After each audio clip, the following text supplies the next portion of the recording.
মা শুনেন না, একটা খুশির খবর ছিল। কি খবর মা? তুমি বলো। না তুমি বলো। আহা, একজন বলে দিলেই তো হয়। মা তুমি বলো। মা আপনি দাদি আর বাবা দাদা হতে চলেছে।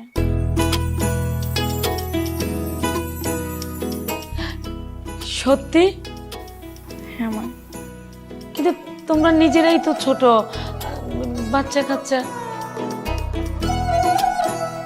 হ্যাঁ মা। তোমরা কিভাবে সন্তান লালন পালন করবে? তোমাদের নিজেরই তো পড়াশোনা শেষ হয়নি।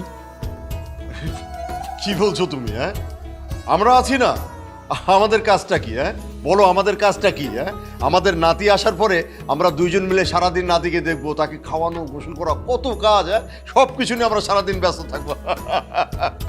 তুমি ঠিকই বলেছো। ওরা ওদের মতো লেখাপড়া করবে, খাবে, ঘুরবে, বেড়াবে, আর আমরা দুজনের নাতি হোক আর নাতনি হোক তাকে নিয়ে থাকবো, তাকে নিয়ে খেলা করব, সময় দেব। কিন্তু তুমি তো বললে নাতি, নাতি না নাতি, তুমি কি জানো? জানো না।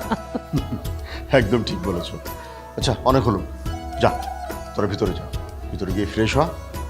যা বৌমা, এখন থেকে কিন্তু খুব সাবধানে থাকতে হবে, ঠিক আছে? হ্যাঁ, তোমার বাবা ঠিকই বলেছে।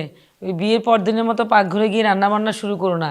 এখন থেকে বিশ্রাম করতে হবে, আর নিজের খেয়াল আগের চেয়ে বেশি রাখতে হবে।